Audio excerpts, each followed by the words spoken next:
¿Tú lo consideras al Papa Francisco un caviar? Sí, claro. En el Vaticano hay un importante sector de progresistas, están persiguiendo a diversos movimientos conservadores en el mundo. Rafael López Aliaga es una pieza fundamental para Donald Trump, ¿no?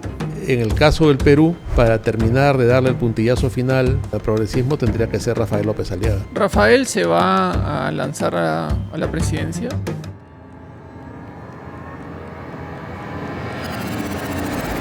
Hola, ¿qué tal? Soy Mario Figueroa y me siento contento de estar con Luciano Reboreo, un excelente periodista y es director del portal La Abeja. Así que nos va a contar muchos detalles de todo lo que está aconteciendo en nuestro país, que en abril ya se formaliza la convocatoria a estas nuevas elecciones. Muchas gracias, Luciano, por estar aquí y compartir este espacio con esta comunidad que, como te comenté, tiene mucha expectativa de conocer lo que está sucediendo en el sector privado y en el ámbito público, que es tan importante para nosotros. No, Mario, encantado de compartir contigo y conversar y analizar sobre la situación del país, que no es la mejor, sin embargo, ahí seguimos adelante. Tú eres director, creador del portal La Abeja. Cuéntame un poquito de ese proyecto. La Abeja, que cumplimos 10 años, este año empezó en el 2015, como un intento por cubrir un espacio que no existía en ese momento, que era tener la posibilidad de opinar desde un punto de vista, desde una perspectiva conservadora. La Abeja promueve valores fundamentales como la vida, la familia y la libertad. Obviamente de ahí se desprende una serie más de valores y de principios como la democracia, como el respeto al orden constitucional, como el orden republicano que hay que defender, pero fundamentalmente sobre esos tres pilares que son la vida, la familia y la libertad es que hemos venido trabajando desde una perspectiva conservadora y debo decir con satisfacción, con orgullo después de estos 10 años que hemos sostenido este espacio, que hemos sostenido este punto de vista y que hemos venido creciendo de manera sostenida, convirtiéndonos ya yo diría un referente de este punto de vista, de esta manera de ver el mundo, y tenemos lectores no solamente en el Perú, sino que ya La Abeja tiene una presencia internacional y también tenemos colaboradores de otras partes del mundo. Entonces ese ha sido un crecimiento, como te decía, importante, y estamos celebrando ya una década de presencia en las redes y en la opinión.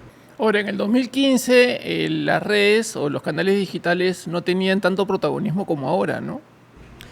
No, en realidad fue un paso importante que dimos y comienza precisamente comienza la idea en las redes, porque yo recuerdo que conversaba con alguna gente en ese momento en Facebook, que compartíamos ideales, compartíamos ideas y discutíamos, y muchas veces estas ideas eran censuradas, ¿no? Y de esta situación es que se me ocurre convocar a 5 o 6 de estos que conversábamos, intercambiábamos ideas en Facebook, los convoco a una reunión en un lugar de Lima, y digo, oye, ¿por qué, si está pasando esta situación, por qué no formamos algo independiente de donde opinar? Y de ahí surge La Abeja, ¿no? Y La Abeja, si me permites contarte por qué se llama así. Sí. ¿No? Es un nombre bonito el de La Abeja porque tiene que ver con el hecho de que Aristóteles, cuando habla del hombre como un animal político, también dice que aparte del hombre hay dos más, que son las abejas y las hormigas, ¿no? Y pone el ejemplo de la abeja como una sociedad perfecta, donde hay una autoridad, hay una jerarquía, hay un orden y todos trabajan hacia un fin, ¿no? Y se respeta este orden y este fin, la producción de la miel es buena para el hombre, y además la miel es un producto que no se descompone nunca, lo que nos da una idea de trascendencia. Si tú encuentras miel de abejas, por ejemplo en las pirámides de Egipto, esa miel la puedes consumir. Se ha solidificado, pero no se ha descompuesto. Y esa es la abeja la que nos da una idea de una sociedad ordenada, trascendente, perfecta y que funciona. La hormiga también está ordenada, pero la hormiga subterránea aparece como una plaga se introduce en tu casa y roba, vive, oculta y sale por momentos, y prácticamente subversiva. Yo identifico esta sociedad de la hormiga con la subversión, con el comunismo. ¿No? Entonces, frente a estas dos realidades, es que optamos por ponerla en nuestro portal La Abeja como una reivindicación de esa sociedad ordenada, conservadora a la cual apuntamos. Tú eres periodista, Luciano. En realidad no. No, yo soy un comunicador de oficio, ¿no? Yo lo que he estudiado es historia en la universidad y soy un especialista en gestión cultural. ¿Y cómo es que entraste a este mundo de ser un comunicador? Desde muy joven, cuando estaba estudiando en la universidad, esto se lo debo a uno de los maestros que estuve en la Universidad Católica, al profesor Osvaldo Holguín, que era profesor de historia, y que un buen día, recuerdo que hice un trabajo sobre la biografía de Víctor Andrés Belaúnde, y me dijo, oye, esto está muy bueno, ¿no lo quieres publicar en algún lugar? Y le dije, bueno, sí me gustaría. Yo tenía 18 años, algo así, y me presentó con Hugo Guerra Arteaga, un gran periodista que en ese momento era el editor de la página editorial del Comercio. Y Hugo Guerra leyó el trabajo y luego de eso hice un resumen y apareció en la página editorial del Comercio. Te hablo del año 81.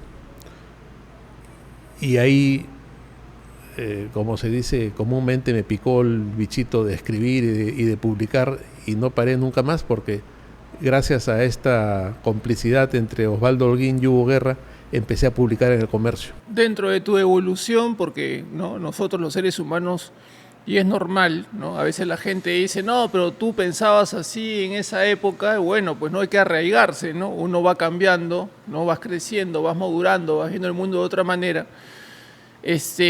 ¿Tú has tenido entonces algún tipo de simpatía con el APRA? No. Ya. No, Víctor Andrés Belaúnde. Ah, Víctor Andrés, perdón. Sí, ya. Víctor Andrés Belaúnde, claro, el arquitecto. Sí. Estamos hablando de un pensamiento. Yo he sido, en ese sentido, de manera constante, un conservador, diría. Ajá. Sí.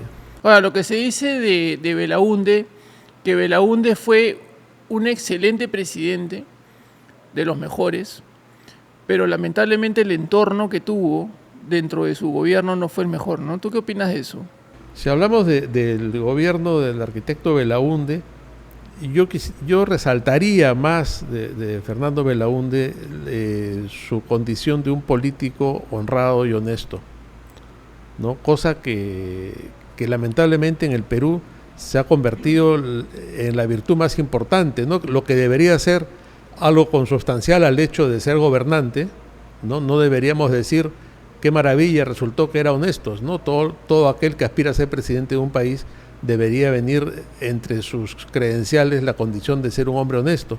Sin embargo, si tú ves los últimos 5, 6, 7 presidentes del Perú, están cuestionados precisamente por ese tema, ¿no? Entonces, cuando uno recuerda a Fernando Belaúnde, se encuentra con un hombre que llegó a la presidencia siendo un arquitecto y un hombre de clase media y murió en esa misma condición, sí, ¿no? Lo cual, si uno ve la política actual del Perú, ya es una virtud enorme, ¿no? Y hay que resaltar que esa condición de Fernando Belaúnde la encontramos. Tú me decías si yo era aprista, y no lo he sido nunca, pero en el partido aprista también hay que resaltar a muchos personajes de esa condición, ¿no? El propio Aya de la Torre, con el cual uno podría discrepar en ideas, era un hombre honesto, sí, era un hombre que vivió toda su vida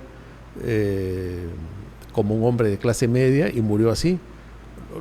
Otros líderes políticos de esa época también, ¿no? Y cuando uno ve el Parlamento de la República de hoy y se lamenta de la situación que hay, salvo algunas honrosas excepciones, y ve quiénes eran los parlamentarios del Perú hace 20, 30 o 40 años, y conforme va yendo hacia atrás va encontrando mejores figuras, lamenta la situación en la que hemos ido involucionando moral y políticamente.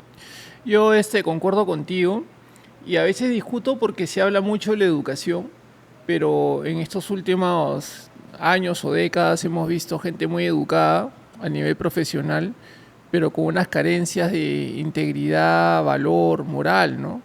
¿Y de qué me sirven tus títulos y experiencias si lo has conseguido en base a la astucia, a las cosas que no están alineadas a la rectitud, ¿no? Entonces, esas malas maniobras tuyas que has tenido en el campo corporativo o lo has tenido como una herramienta de vivir, lo llevas al sector público, ¿no?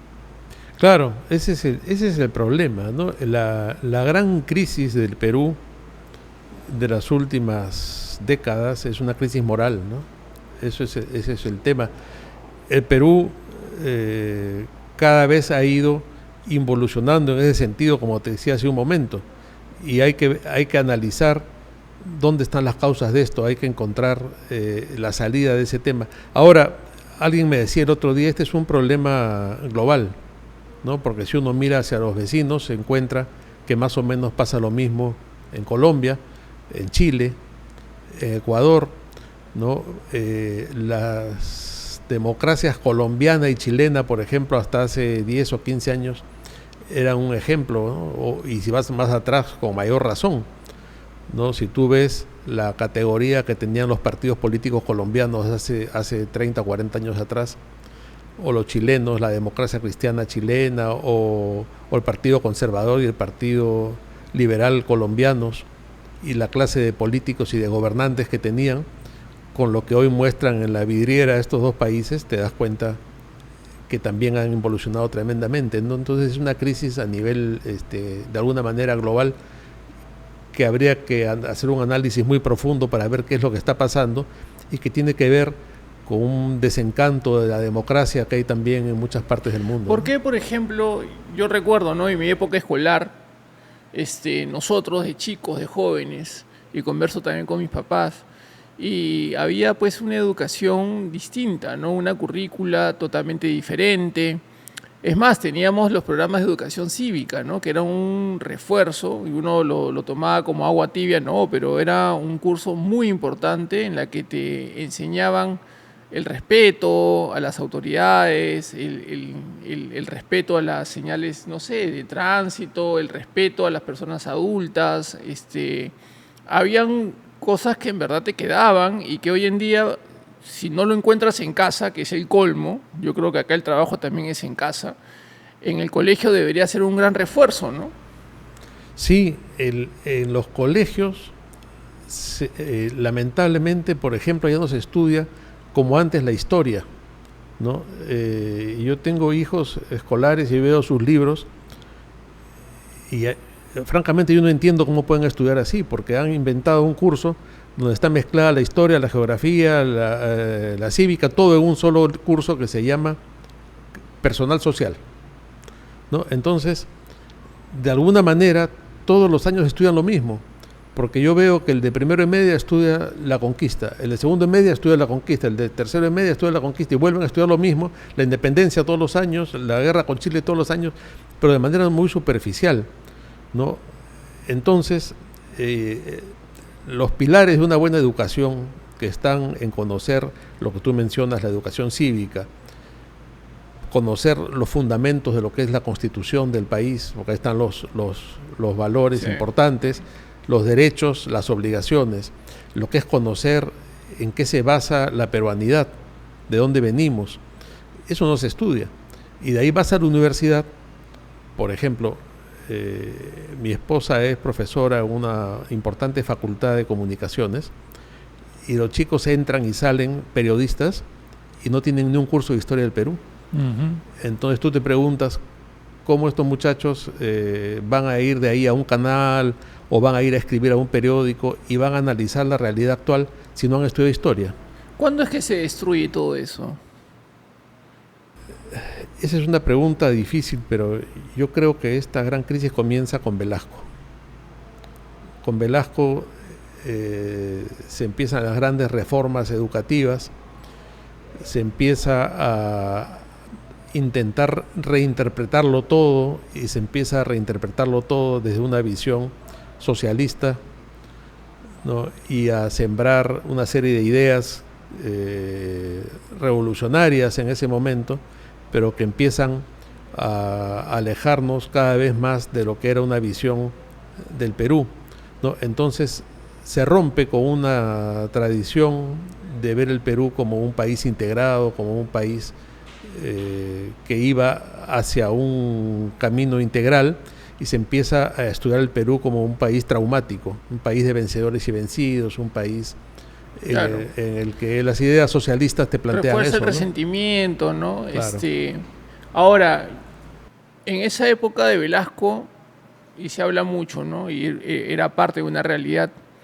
El Perú se vivía como feudos también, ¿no? O sea, como grandes hacendados y que, bueno, tenían una gran cantidad de gente, empleados, trabajando, pero la educación tampoco se democratizaba, ellos comían, vivían bien, pero la visión creo que tuvo Velasco, no sé, dime tú si es que me equivoco, de repente no fue las formas en absoluto, ¿no? Y ni tampoco elevar este tema de resentimiento, pero fue un poco democratizar la educación y el desarrollo para todos los peruanos. Tal vez hubo en el fondo una buena intención, ¿no? Sí es cierto que el Perú requería algunos cambios, pero que no se hicieron las cosas bien, ¿no? Por ejemplo, se habla mucho de la reforma agraria, ¿no? Había que hacer probablemente algunos cambios en la forma de propiedad, mejorar las condiciones de la gente en el campo, todo eso se puede discutir, pero el resultado es que se destruyó la agroindustria, ¿no? Se retrocedió muchísimo, ¿no? Lo que había de producción se destruyó. Entonces, si tú lo ves por las consecuencias más que por las intenciones, fue un desastre, ¿no? Así es.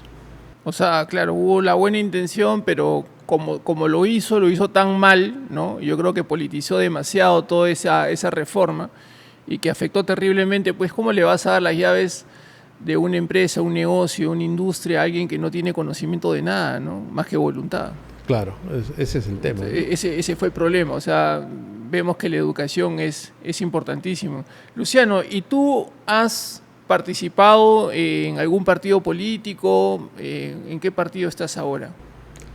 Yo nunca he estado inscrito en ningún partido, salvo ahora que estoy comprometido en Renovación Popular, ¿no? Porque creo firmemente en el proyecto de Rafael López Aliaga, una persona a la que conozco más de 30 años atrás, y sé de que tanto como empresario como político él tiene una visión del Perú que comparto, y además como persona tiene unos valores y una manera de ver el mundo y una honradez y una manera de actuar que también comparto y en la que creo, ¿no? Entonces, como conversábamos fuera del programa, yo creo que hay un momento en que hay que comprometerse, ¿no? No podemos estar siempre viendo desde la tribuna qué cosa pasa en el país, ¿no? Y siempre criticando o aplaudiendo, Sí. o esperando que otros hagan las cosas, ¿no? Hay un momento en que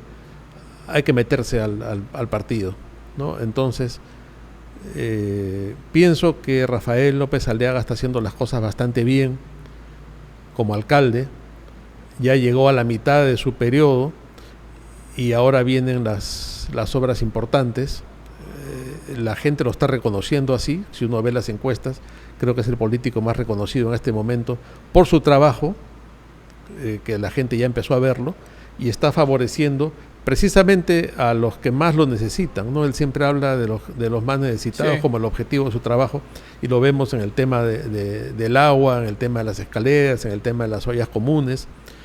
Y yo estoy convencido que si como alcalde él termina este periodo acabando la vía expresa, que ya está trabajando, acabando la Ramiro Perialdé, que tiene 40 años de atraso, la vía expresa 60 años de atraso, y logra poner a funcionar el tren, ya habría cumplido, aparte de muchísimas pequeñas obras que está haciendo. ¿Rafael se va a lanzar a la presidencia? Si te sigue gustando esta información, puedes seguirme en mis diferentes canales digitales, en mi Instagram, en mi TikTok, y suscribirte a mi canal de YouTube, porque acá hablamos cosas con coherencia.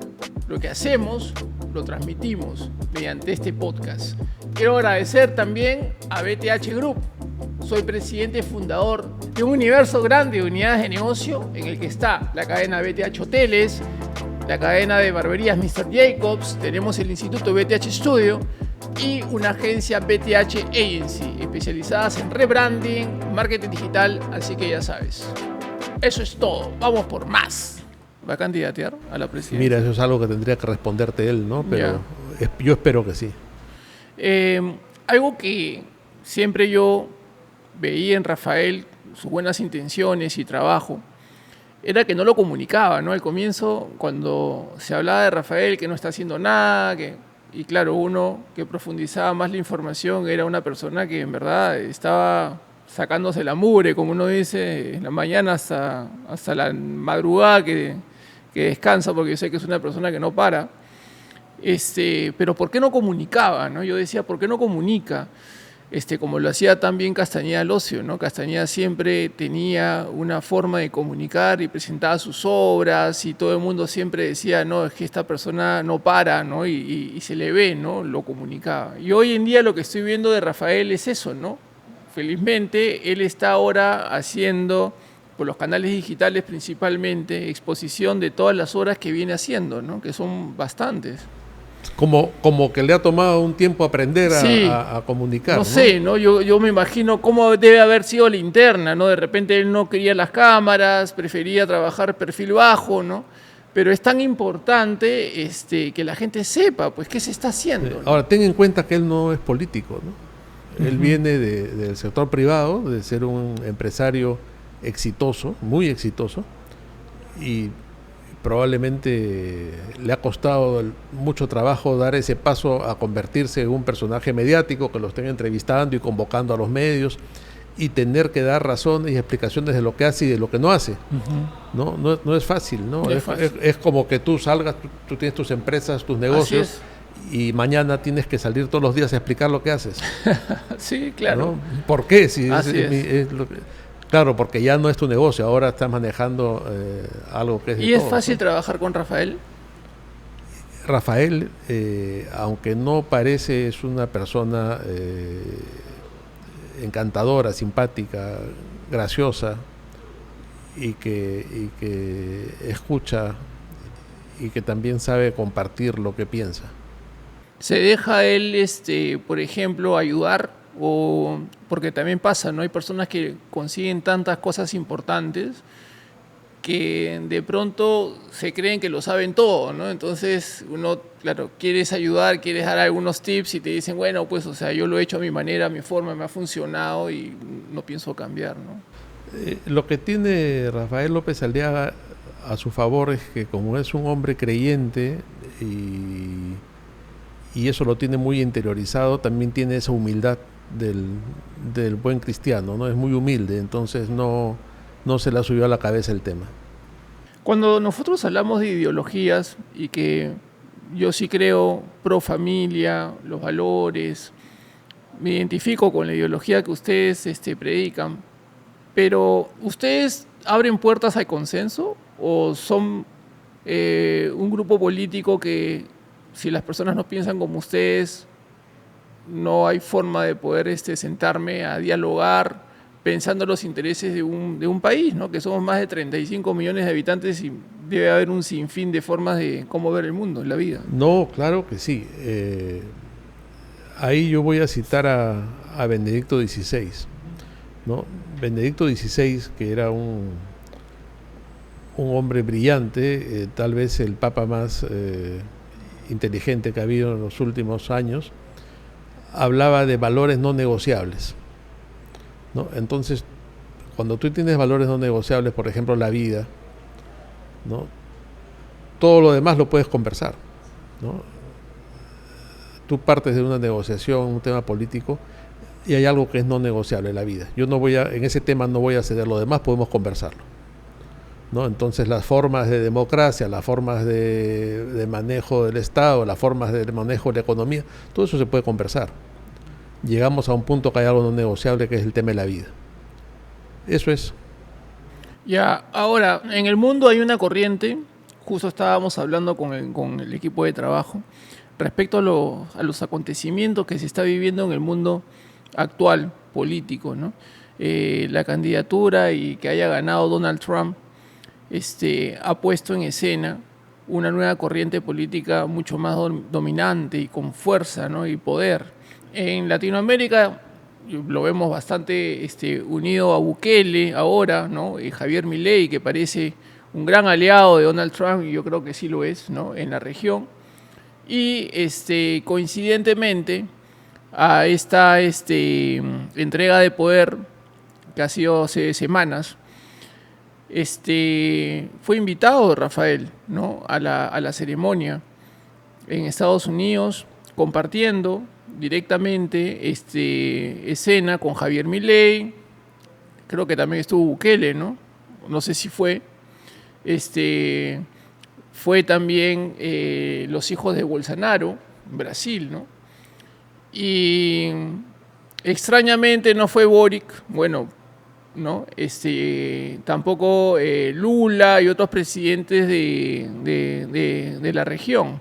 Entonces, lo que se percibe es de que se está articulando una fuerza política bajo esta ideología, bajo esa doctrina, digamos, y que Rafael López Aliaga es una pieza fundamental para Donald Trump, ¿no?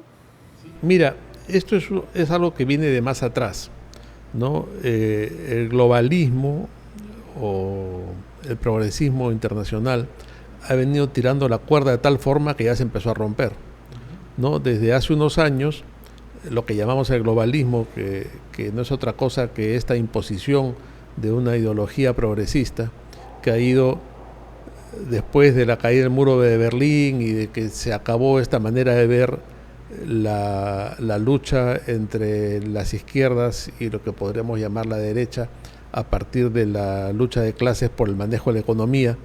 Ellos empiezan a encontrar otros espacios de lucha, ¿no? Entonces van tomando pugnas de diversas minorías para convertirlas en los espacios de la revolución. ¿Qué minorías? Minorías sexuales, minorías étnicas. Entonces empiezan con la bandera LGBT, empiezan con las luchas indigenistas, con el feminismo, y todo eso se convierte en la bandera de las izquierdas.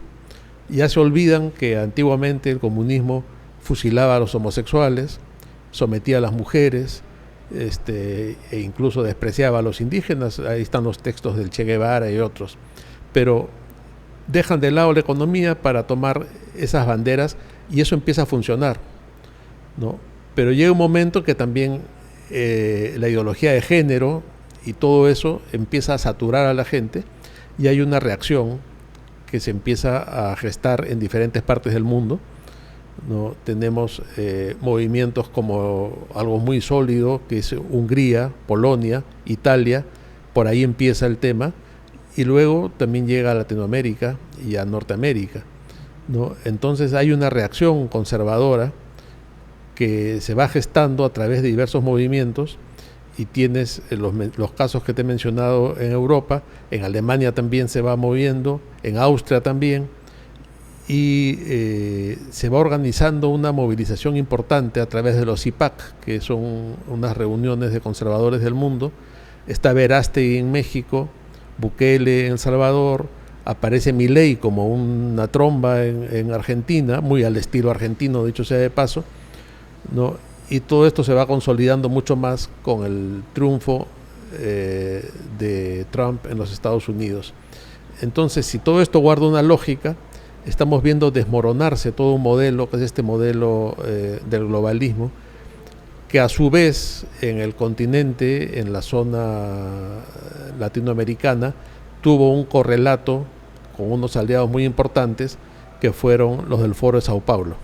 El Foro de Sao Paulo, creado por Fidel Castro y por Lula en un momento, era un aliado importante porque era el que iba convirtiendo todos estos países, incluyendo el Perú con Castillo, en estados socialistas que además proveían dinero porque eran aliados del narcotráfico. Es una cosa perversa todo esto, ¿no?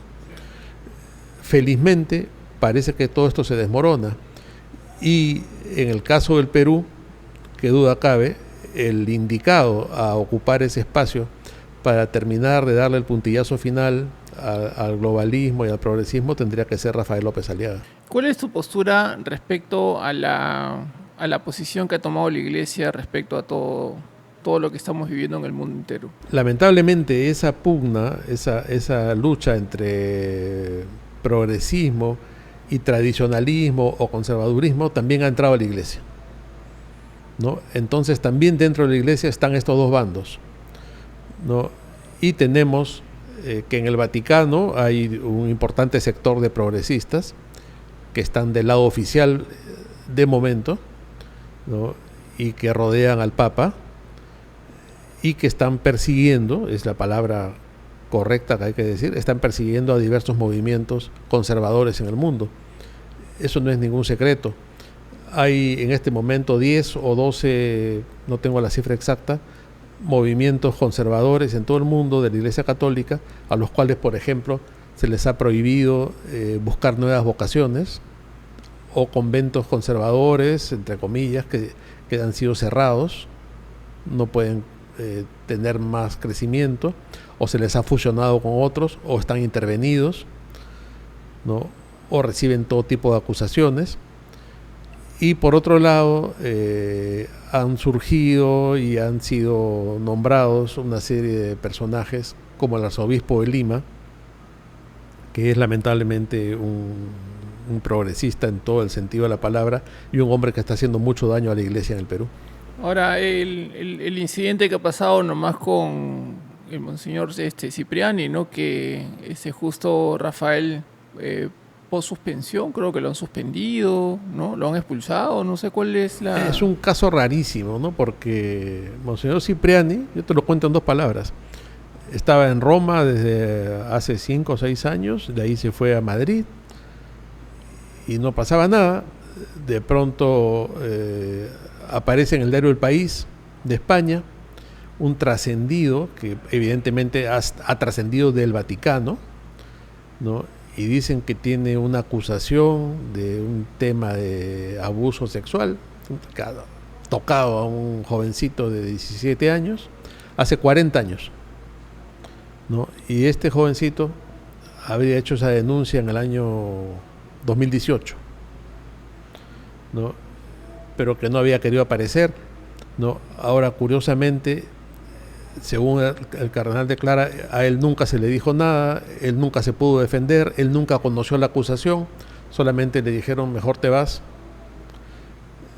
y entonces no fue condenado, no fue acusado, ahí quedó el tema, pero ahora lo han sacado, ¿no? Porque es un poco como actúa, ¿no? Un poco al estilo soviético, ¿no? Tú estás acusado, chao, y se acabó, pero no ha habido un proceso, no ha habido nada, ¿no? Sin embargo, ya al estilo de lo que hace la izquierda caviar siempre, mediáticamente ha sido condenado, ¿no? Los medios son los que manejan todo. Salió en El País, de ahí salió en La República, y de ahí aparecieron una serie de podcasts de la izquierda caviar, que lo dice uno, lo repite el otro, este otro entrevista al primero, el primero entrevista al segundo, después lo dice el tercero, y se convierte en una verdad. Pero no ha habido ninguna prueba, no ha habido ningún proceso, no ha habido ninguna acusación concreta, solamente lo que han dicho los medios, y ahí quedó. Y lo que va a pasar, te lo adelanto, es que el Vaticano no va a hacer nada ni va a confirmar nada, y estos medios tampoco van a volver a hablar del tema, pero ya lo ensuciaron, ¿no? Ese es un procedimiento típico de las izquierdas. ¿Tú lo consideras al Papa Francisco un caviar? Sí, claro. Sí. Y lo que ha hecho con los sodalicios, ¿no? ¿En qué situación está? Porque los ha disuelto, ya no existen. Ya no existe, pero ha mandado un emisario para poder, con la venta de los activos y la disolución de los sodalites, de los sodalicios, poder tener una reparación a los agraviados, supuestos agraviados, sí, ¿no? Y que ponen ahí a un sacerdote que es Bertel, ¿no? Sí. Jaime Bertel. Sí. Como el financiero que tuvo toda la astucia con acres de pasar a un fideicomiso todas las propiedades que tenían los sodalites, ¿no? Sí, mira, yo creo que en este caso ha habido un exceso, ¿no? Vamos a ver, vamos a partir del principio de conceder que ha habido los abusos, ¿no? Digamos 10 culpables, 15 culpables, de un movimiento de cientos o de 1000, no sé cuántas personas. Si dentro de esos cientos o miles o 1000 personas hay gente buena y gente de buena voluntad y gente que está ahí porque quiere hacer el bien, ¿cómo los disuelves por 10, 15 o 20 culpables? ¿No? Con esa misma lógica, en otros movimientos o en otras instituciones en que también hay 10, 15 o 20 culpables, habría que disolverlos a todos. Con esa misma lógica habría que disolver toda la iglesia, porque la iglesia no está hecha de santos, hay culpables, hay pecadores, hay abusadores, en los jesuitas, en los franciscanos y en otras instituciones, ¿no? Entonces, por otro lado, yo he visto los documentos, por ejemplo, en que expulsan a algunos miembros y jurídicamente son una aberración, ¿no? Porque, por ejemplo, imagínate lo siguiente, ¿no? Dice, se ha comprobado que ha habido malos manejos económicos, abusos psicológicos y abusos sexuales entre fulano, mengano, Pedro, Jacinto, Joaquín, Alfonso, Luciano y Mario, y no dicen qué cosa ha hecho cada uno y expulsan a los 10. Entonces tú no puedes hacer una cosa así. Entonces, ¿qué cosa resulta? Que Pedro, Jacinto, Joaquín, Luciano y Mario, todos han cometido todos los delitos. Jurídicamente eso es una aberración, ¿no? Tú tienes que decir, Pedro ha robado, Jacinto ha cometido abuso psicológico, ¿no? Fulano ha cometido abuso sexual. Por eso se le expulsa, ¿no? Entonces, por ese motivo es que tengo entendido que varios de estos están iniciando acciones pidiendo que se aclare el tema, pero tú no puedes acusar así en forma genérica, ¿no? Entonces ahí hay varios problemas.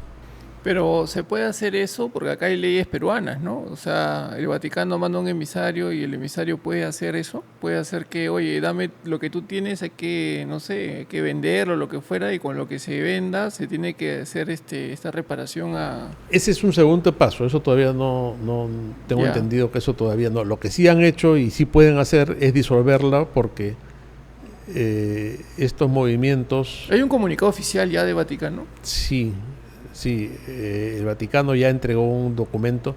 Lo que pasa es que el año 71, creo, se forma el Sodalicium, empieza a funcionar, hay vocaciones sacerdotales y entonces el Vaticano los reconoce, como puede reconocer al Opus Dei o a otros movimientos de laicos, ¿no? Lo que han hecho en la práctica es quitarle ese reconocimiento. Uh-huh. Al quitarle ese reconocimiento, se diluyen, se dejan de existir oficialmente. Eso es lo que ha pasado. Al dejar de existir oficialmente, por ejemplo, esos sacerdotes dejan de tener un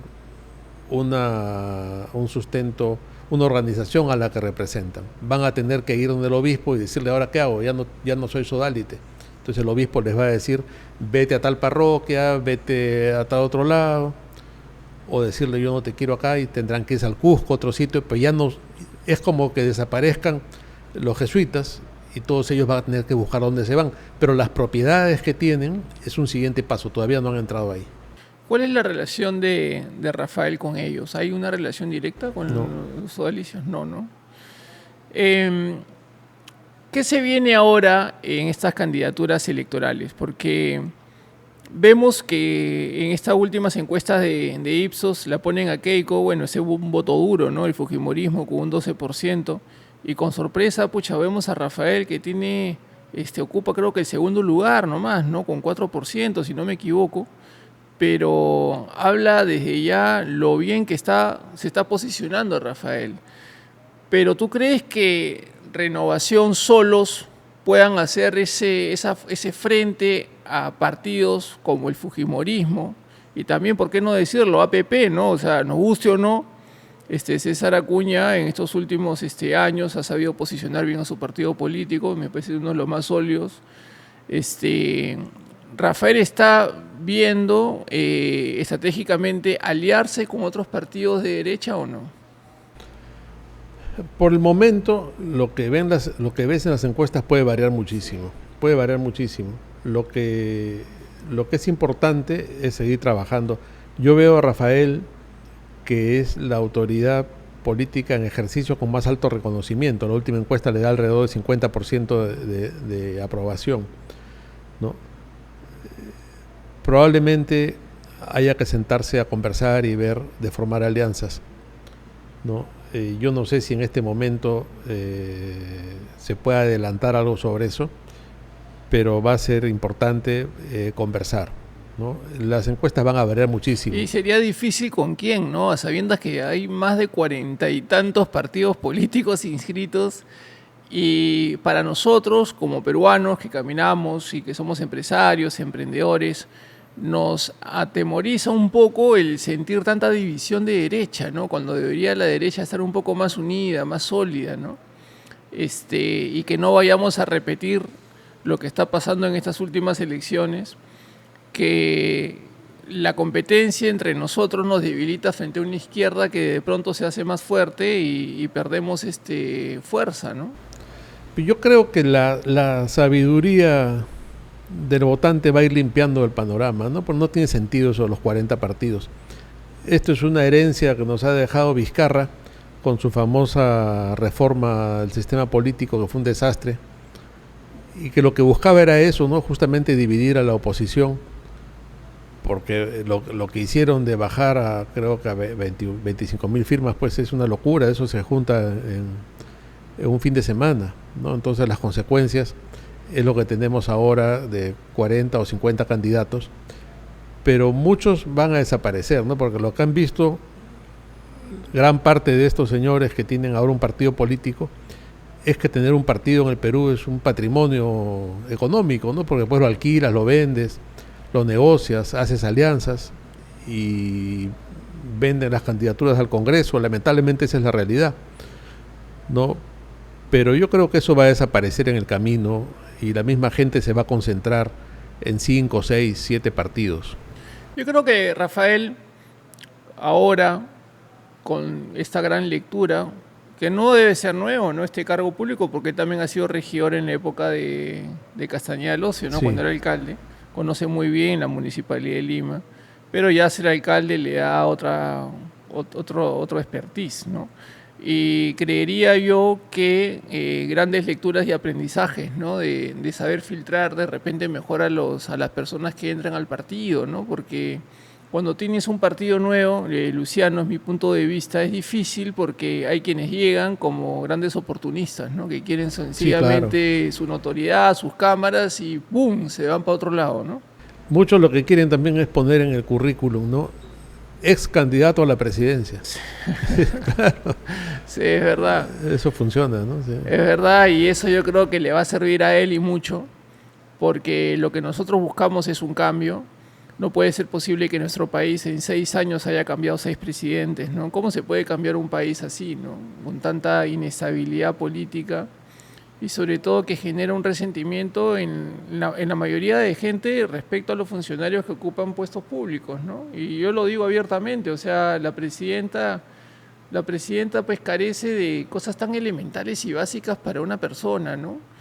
Y muchos del vínculo social o esta inconsciencia colectiva se ve reflejada con una persona que nos representa y que no nos sabe representar en absoluto, ¿no? Entonces, ¿qué le podemos pedir a este peruano de pie, ¿no? O sea, te paras nomás en una esquina y ves cómo corren detrás de una combi, unos se aplastan encima de otros, la impuntualidad, la falta de respeto cívico, ¿no? Que me sorprende. Pero ¿qué le puedes pedir al peruano si lo que ve en televisión son cosas pero que son una vergüenza, ¿no? Sí, bueno, claro, y la falta de civismo que comentábamos antes, ¿no? Y la falta de buenos ejemplos también en la política, y por supuesto, ya que has mencionado a la señora Boluarte, ¿no? La improvisación, ¿no? Que esta señora ha llegado casi de casualidad a la presidencia. Sin embargo, el riesgo de sacarla también es altísimo, ¿no? Entonces, que termine el periodo lo mejor que se pueda, porque dar un salto al vacío en este momento es muy arriesgado, ¿no? Uh-huh. Muy bien, Luciano. Oye, te agradezco por el espacio, por el tiempo. Yo creo que nos has esclarecido muchos puntos de vista que teníamos en interrogante. No sé si te quieres dirigir acá a la comunidad con un mensaje final. No, simplemente agradecerte por este espacio. Ha sido francamente muy entretenido, hemos abarcado bastantes temas y nada, que no se pierda la fe, que el Perú es invencible. Esa es la verdad, el Perú es invencible. Hemos pasado tantas crisis, hemos superado cosas muchísimo más graves que la de ahora, de manera que a tener ánimo y ver siempre hacia adelante. Muchas gracias, amigos, eso es todo, vamos por más.